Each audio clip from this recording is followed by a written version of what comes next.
Hey everybody, welcome back. Mr. G here again. Welcome back to the next in the lecture series for ELIC 200, electric machines. Today we're going to be talking about generators, and we'll be looking at the basic AC generator versus the basic DC generator. And we're going to concentrate a lot of this lecture on the direction of electricity as it comes out of the generator. So, again, generators AC versus DC. So, we did some discussion at the beginning of this course on what a generator or electrical generator is. So, electrical generator is a machine that converts mechanical energy into electrical energy. So what we're going to be doing today is concentrating more on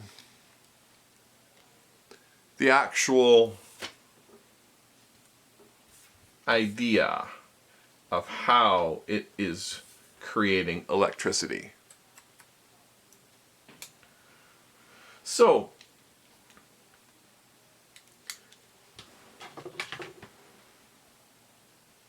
if I have a conductor inside a magnetic field, and that conductor is forcibly moved,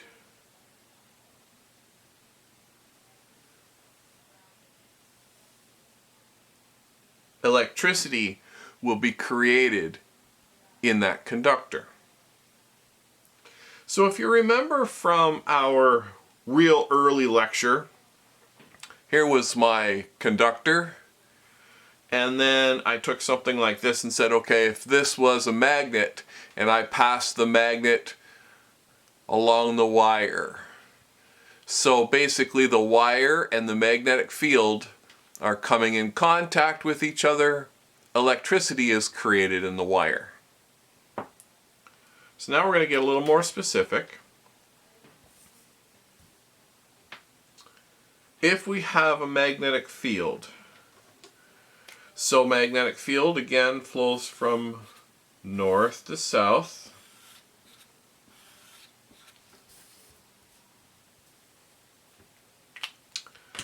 And I take a conductor and I forcibly move the conductor through the magnetic field, electricity will be created in that conductor. So we have two questions that need to be asked. One, how much? So how much electricity is created? And two,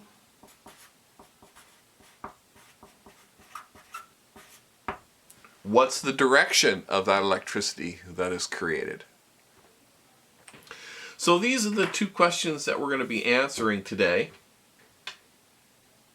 Again, if I take the conductor and forcibly move it through a magnetic field, electricity will be created in that conductor. We want to know how much electricity, and we want to know what direction. So we'll come back to that. So the first question relates to how much. So how much voltage is created, or at least what determines how much voltage is created? So there's something that's known as the Faradays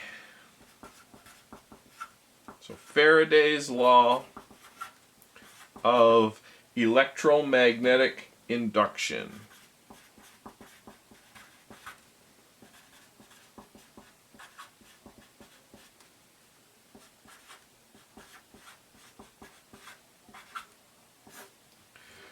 So Faraday's law of electromagnetic induction states the following.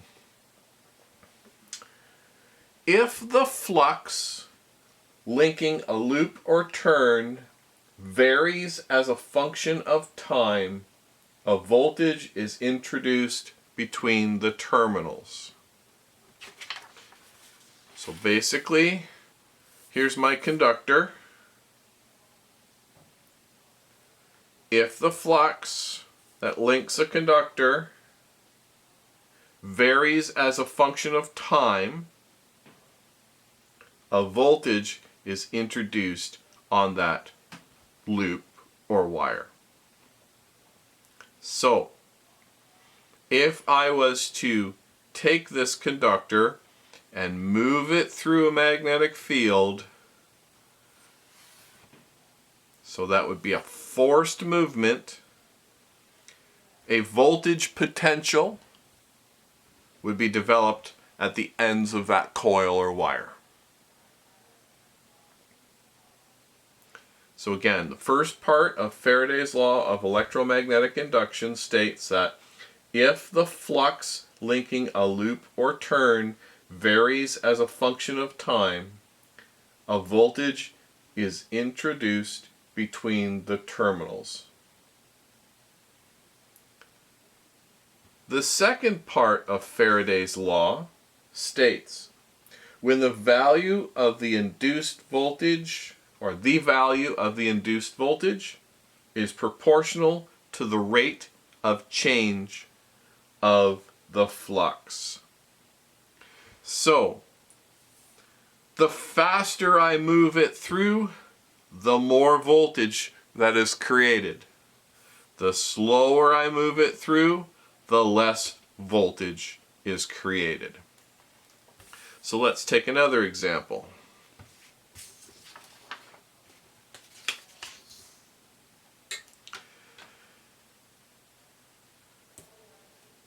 If I took a coil of wire like this,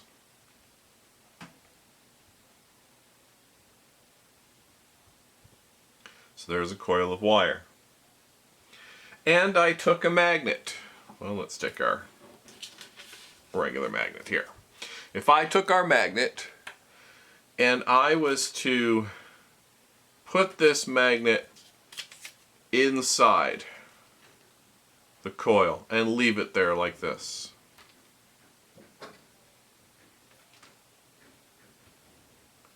there would be no voltage created at the terminals here. Why? Because the magnet or the wire is not moving. It has to interact. It has to move against each other. So if the magnet was there and I took the magnet and I pulled it out, a voltage would appear across that coil. If I put the magnet back in, a voltage would appear across. So the magnetic field has to vary. So that means that one of them has to be moving, or the magnetic field has to be created and dying off in order to get a voltage. So again, there has to be some kind of movement or change in the magnetic field. So rate of change of flux. So that means that if I have an example like this, where I have a loop of a conductor, so a coil, and I place a magnet inside, and then I quickly pull that magnet out, a voltage would appear across this wire. And it's that same idea as if I take a wire and a magnet and I pass the wire around the magnet, current will be developed in that wire. But if I just set them side by side and not moving, no current is created. So there has to be the intersection, there has to be that change in the magnetic field. So let's go back to our coil example.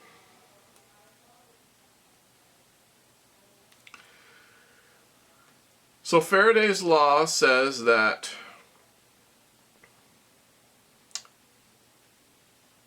if I have a loop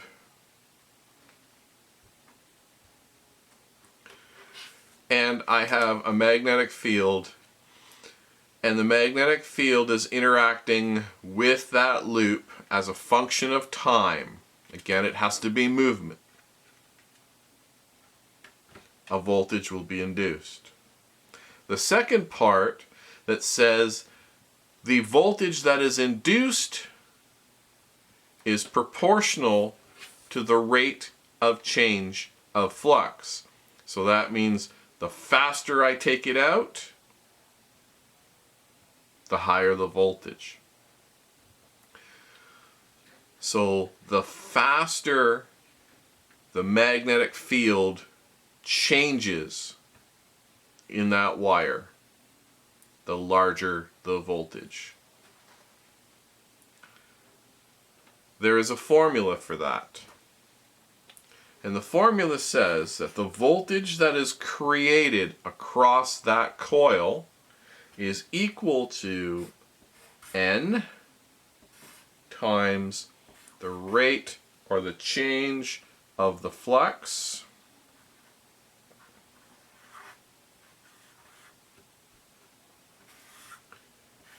divided by the change in time. So, this is the voltage that's created.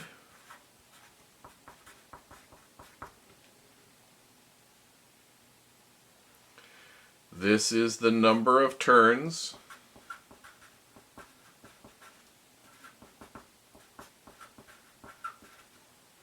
So the number of turns in our coil. This is how much the flux changes. So this is the change in flux. So again, remember, flux is the magnetic field. And this is the time. So this is a change in time. So this is the rate of the change of flux.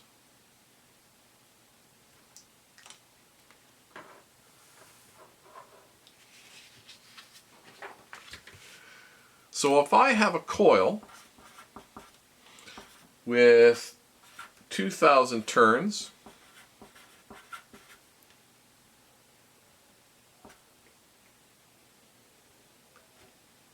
so let's say there's a coil and it's got 2,000 turns on it.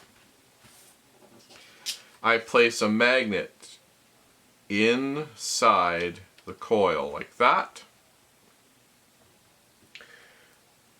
So right now, there is 5 milliwebers of magnetic field on that coil caused by the magnet.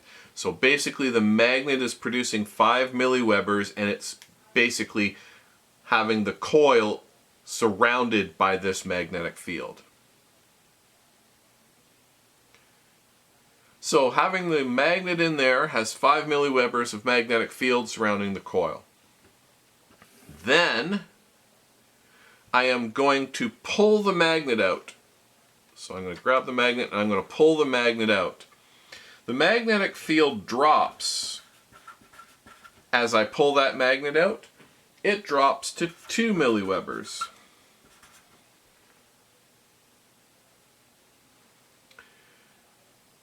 How fast did I pull that magnet out and how fast did the magnetic field drop? It dropped in 1/10 of a second. So a coil of 2,000 turns and a magnet sitting inside. So the magnetic field that's created around that magnet is 5 milliwebers. That magnetic field is then produced around that coil.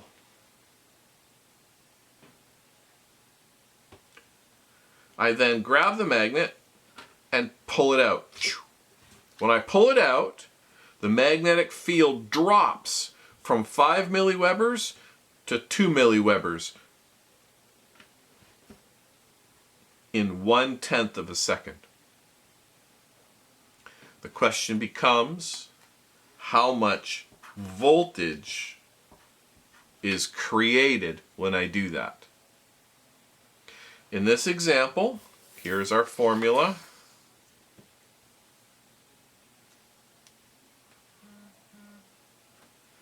So, E is our voltage we're trying to calculate. N is the number of turns. So 2,000 turns multiplied by the change in flux. So the change in flux, it went from 5 milliwebers down to 2 milliwebers. That's the change. How fast did it happen? In 0.1 of a second. If you do this math, you'll find out that 60 volts has been created across this coil by removing this magnet.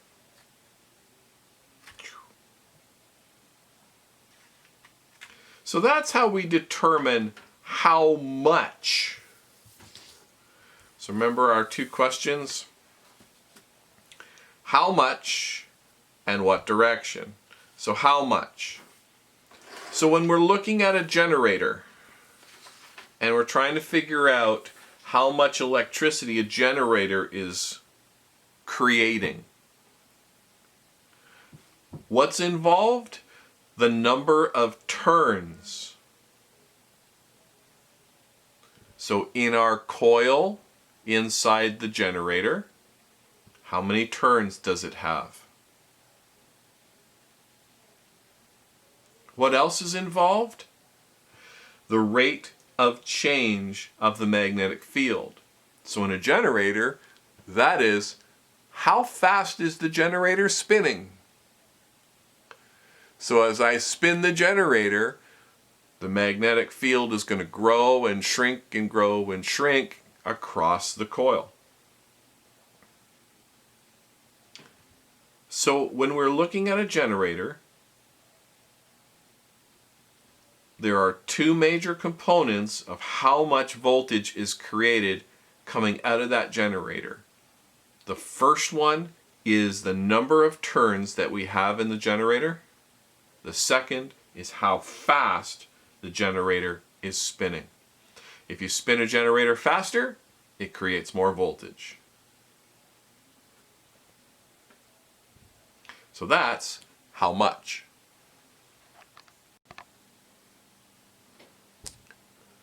Alrighty, so next thing we have to figure out is direction. So if I was to force this conductor through a magnetic field, a current would be created in that conductor. What direction is that current flowing? If you remember, we had right-hand rule for conductors, right-hand rule for solenoids. We had Fleming's left-hand rule for motors. That all had to do with direction of things. So we have another rule. This is the Fleming's right-hand rule for generators.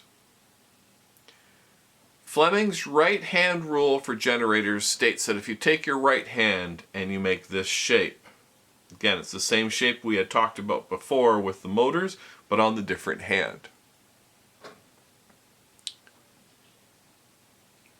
Again, your index finger represents the direction of the magnetic lines of force from north to south. Your thumb represents the direction of the forced movement of the conductor through the magnetic field. Your index finger, your middle finger, represents the direction of conventional current as it would flow through that conductor. So if I was to take a conductor and force it through a magnetic field this way, so that means I have magnetic field, forced movement of the conductor in the direction of your thumb, current, conventional current would be produced in the conductor this way. So in this example, current would be coming out of the board or out of the paper. So again, our magnetic field, we're forcing the conductor through the magnetic field in the direction of the thumb. The end result is current that is created in the direction of your middle finger.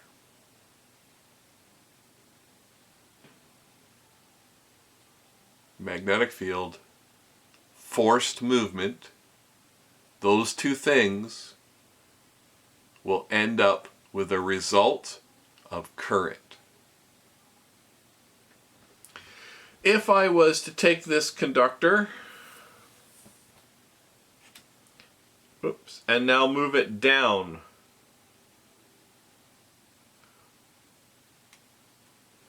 magnetic field, movement down, current is now going into the paper. So that would be current into the paper.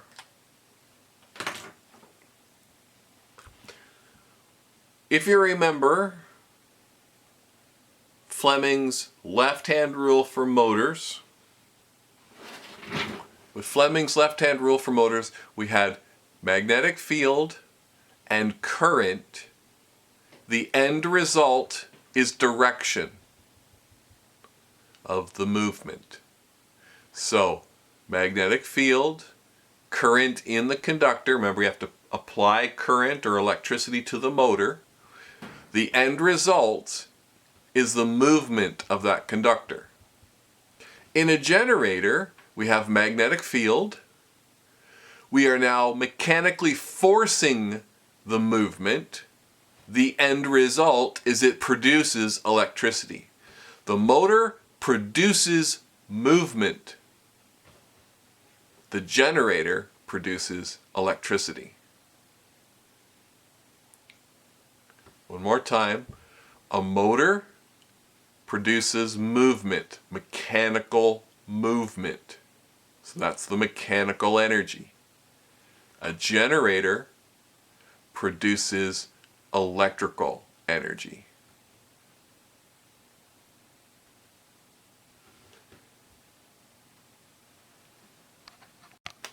All right, so in our class notes, under hands rules, we've got our last hand rule. And this is Fleming's right-hand rule for generators. Again, you take your hand in this shape. Index finger is pointing in the direction of the magnetic lines of force. Your thumb points in the direction of the forced movement of a conductor. And your electricity will be created in the direction of your middle finger, so basically in the direction of conventional current flow as it would flow through that conductor.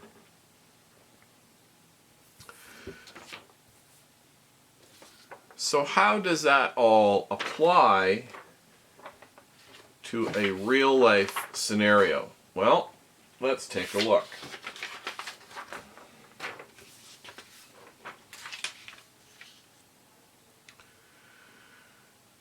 Here is our generator.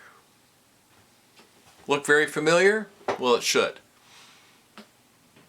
Inside a generator, the most basic type of generator is exactly the same as what's inside a basic motor.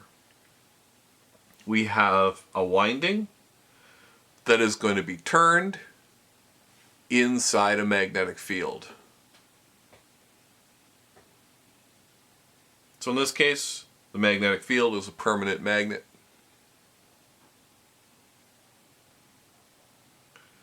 So we have this coil of wire inside a magnetic field. Now what we're going to do is we are going to forcibly spin this generator. So notice this direction of rotation here. We're going to forcibly spin this generator. We have to figure out then which way the electricity is created and which way the current will flow when this thing is spinning in this direction. So we have to do the same analysis as we did with the motor. We have two conductors. If the rotation is going this way, and again it's forced rotation, whether it be from a turbine at Niagara Falls or from a windmill, it is forced mechanical rotation. From our lectures back in the day, it was Superman. So Superman is going to spin this generator. Again, we don't care where the mechanical force comes from. So in our case, Superman. So if we analyze this wire is going up at this moment in time.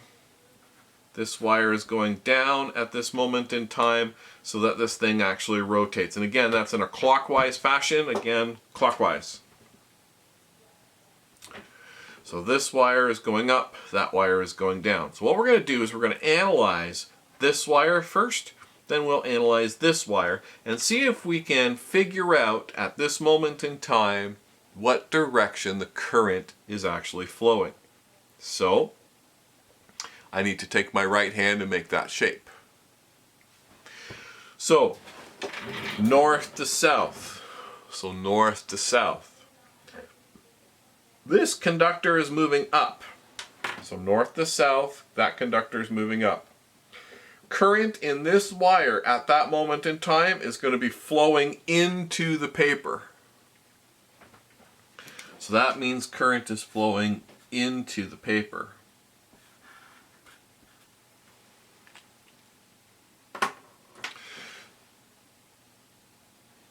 If this all works properly, that current will loop all the way around.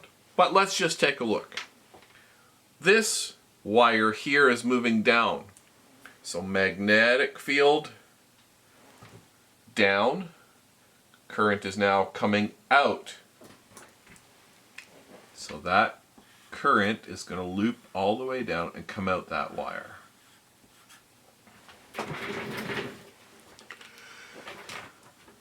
So if this was a generator and it was spinning, so again, Superman's got a crank and he's spinning this inside this magnetic field. This is an electrical generator. At that moment in time, this would be plus and this would be minus. Because electricity is flowing out of a generator. So if this was an AC generator, look, there's our slip rings and our brushes. This is how we get electricity out. So at that moment in time, this is the positive brush, this is the negative brush. So that means that the current is going to be flowing like this, out that brush, through the load, and returning.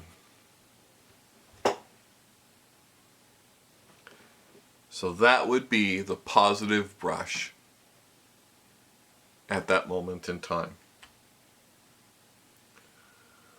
An AC generator is going to generate an AC waveform. As this thing rotates around, eventually this wire will stop going up and start to go down. So that means that this wire, where current was going in this direction, as it comes over to this side, current will start to flow out of that wire.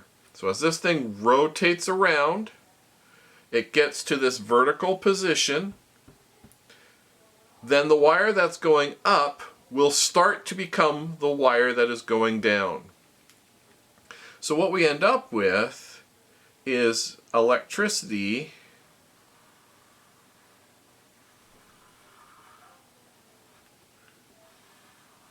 that is created like this.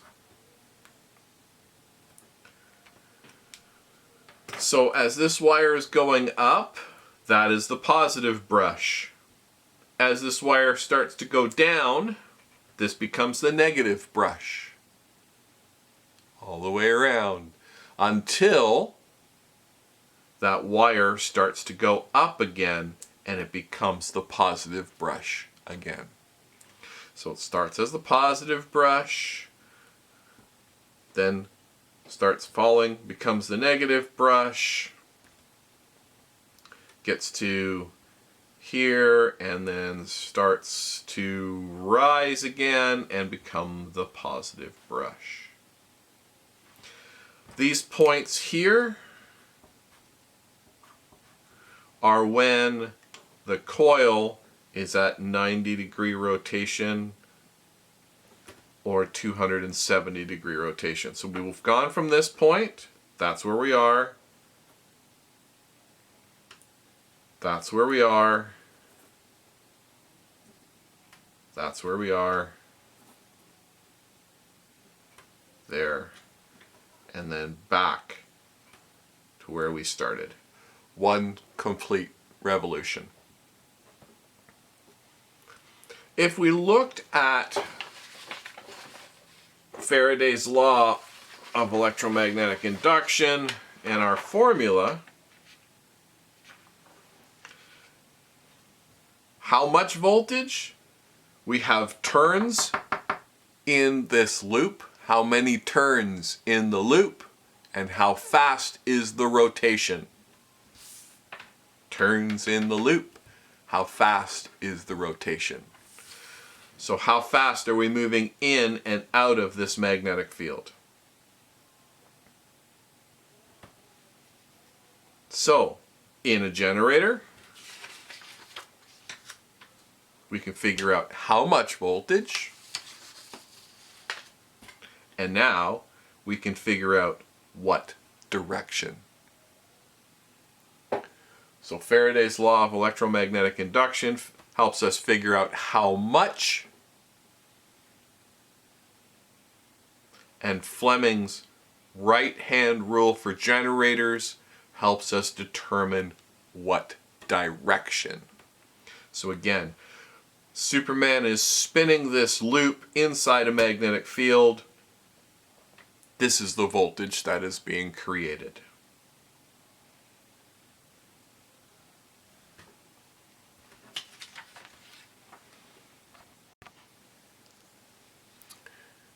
And here is our DC version of a generator. A DC generator is referred to as a dynamo. If you look at this, you'll notice that it's, again, exactly the same machine as a basic DC motor. In a motor, we add electricity to get movement. In a generator, we add movement to create electricity.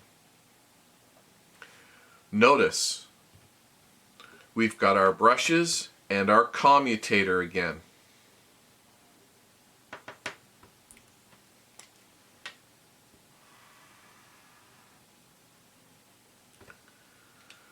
So, let's do our same analysis. We will do a rotation going this way. Let's figure out what direction the current is flowing. Well, if we go right back to here, notice it's exactly the same machine. So the direction of rotation was this way. It's going to produce the exact same waveform. So that means that when this one is going up and this one is going down, at that moment, electricity is flowing this way.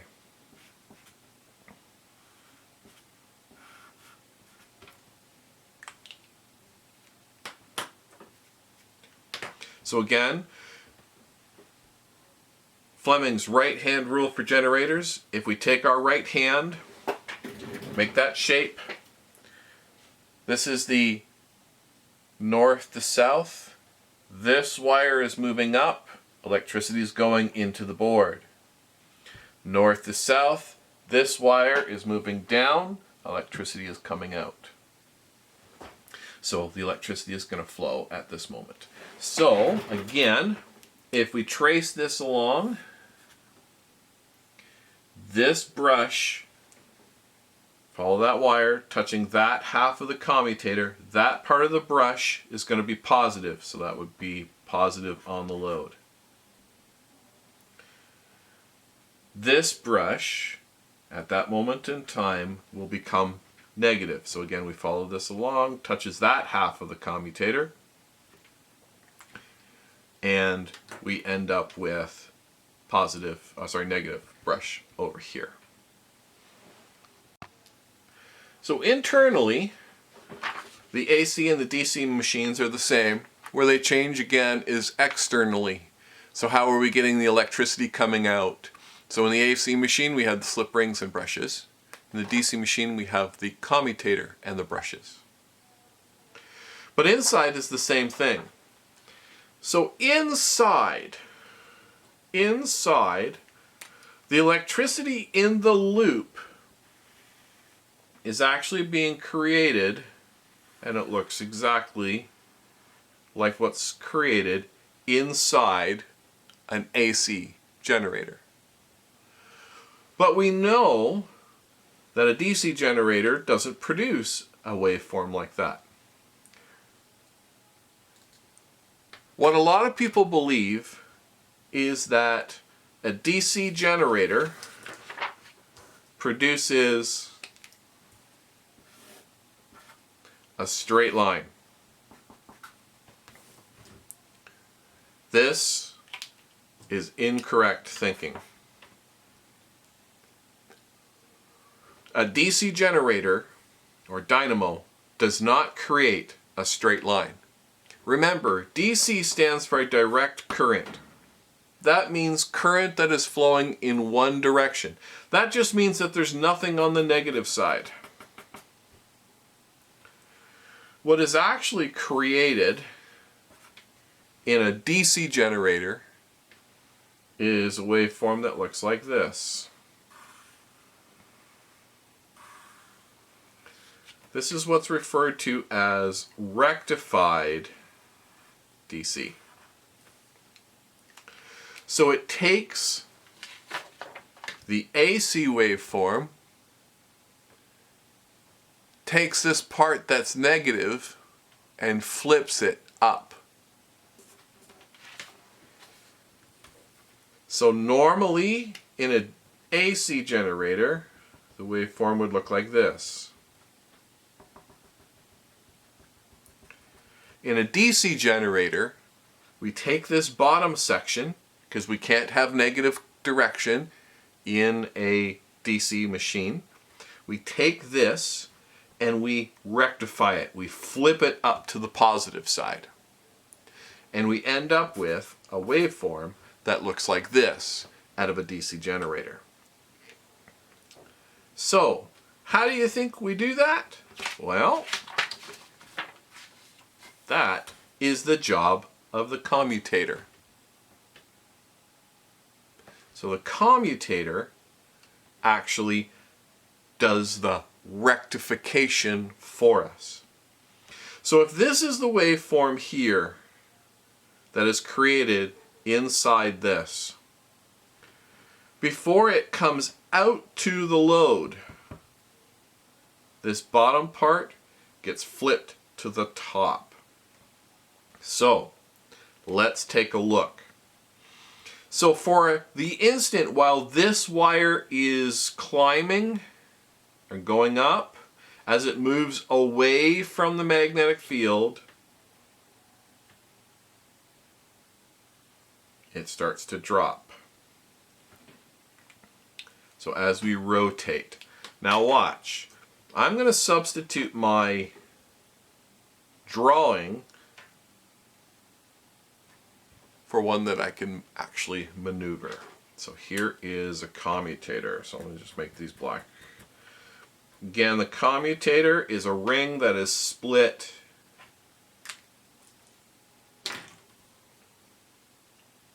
Alright, so at this moment in time, while this is positive, this is the positive brush. So the electricity that's being created from that coil, that is the positive brush. Okay, so basically that wire comes down, touches this part of the commutator, so this part of the commutator is positive, making that the positive brush. As this thing rotates around to 90 degrees, what normally happens is a change in direction of the current in that coil. At the same time, you'll notice the commutator, as it rotates, so this brush is the negative brush. So right now, this is the negative side of the commutator. This is the positive side of the commutator. As I spin this, so I'm spinning the whole motor and everything is spinning, or the generator, and everything is spinning at the same time, we get to this point here. Notice that the brush moves from this side of the commutator to this side of the commutator. Okay, we'll try that one more time. So as this whole thing rotates and we get to this 90-degree spot, the brushes are about to swap.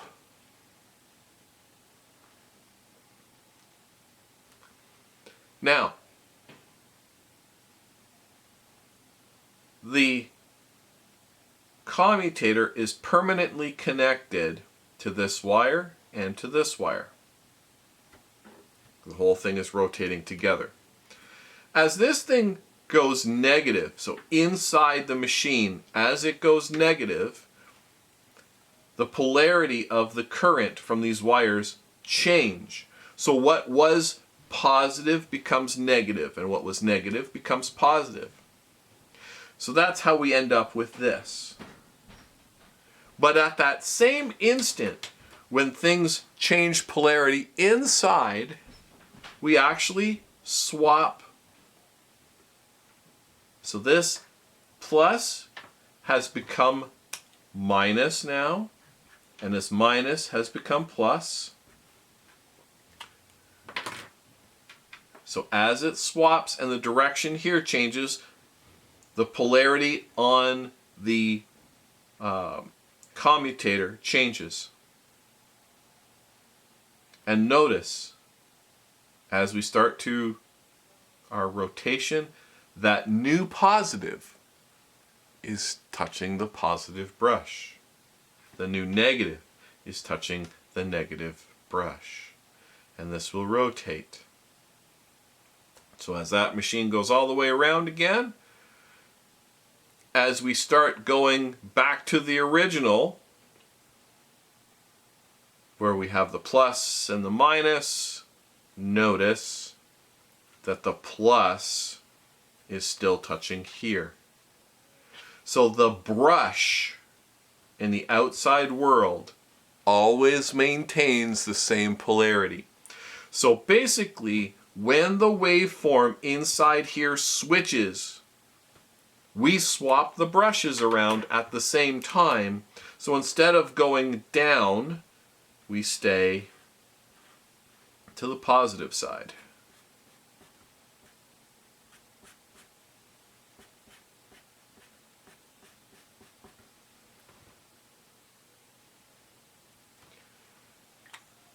So in a DC generator, the positive brush always stays the positive brush, even though the waveform that's created goes negative.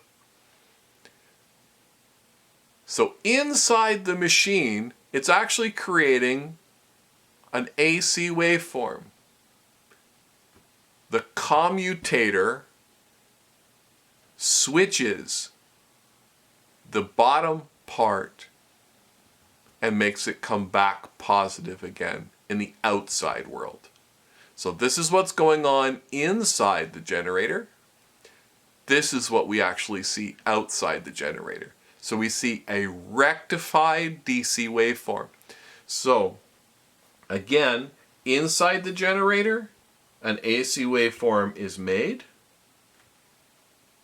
The job of the commutator is when it switches in here, we switch it here at the same time. So it's a double switch. So we are switching two things simultaneously. We're switching the current direction and we're switching the brushes. So a double switch makes us go back positive. So the difference between AC and DC generators. AC generator, normally called an alternator. DC generator, a dynamo. Inside the machine, in the most basic form, they are the same. Externally, how we get the electricity out of the generator. With the AC, it is slip rings and brushes. With the DC, it is the commutator and brushes. And the job of the commutator is to take that AC waveform and mechanically rectify it so it comes out in DC form. Again, DC just means direct current. That means that this is always positive. So that means current will always flow through the load in this direction.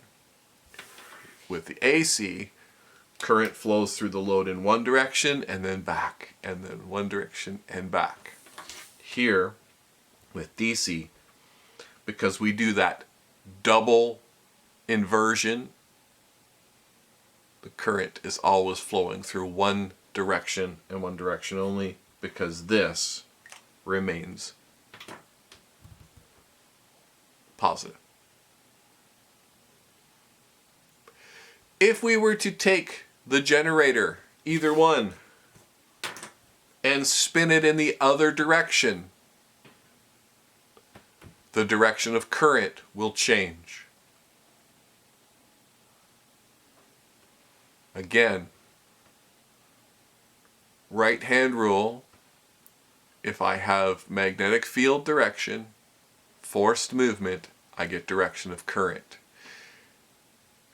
If I force this wire up, current is going this way. If I'm forcing this wire down, current goes the other direction. So changing the direction of rotation will change the direction of current being produced.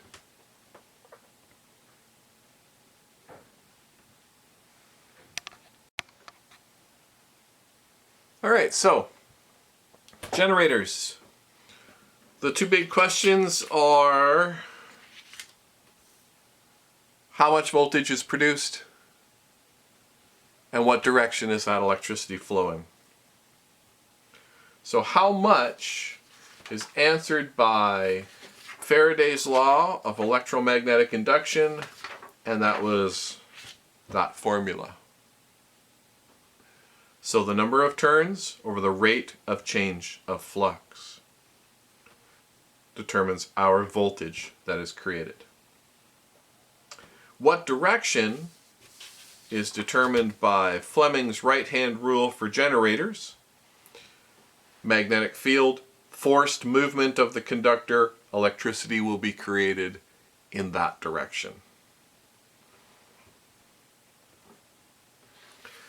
And then we did a quick look at the differences between an AC generator and a DC generator. Again, AC, slip rings and brushes. DC, commutator and brushes. And the job of the commutator is to rectify the AC wave that's created so that what we get coming out is DC.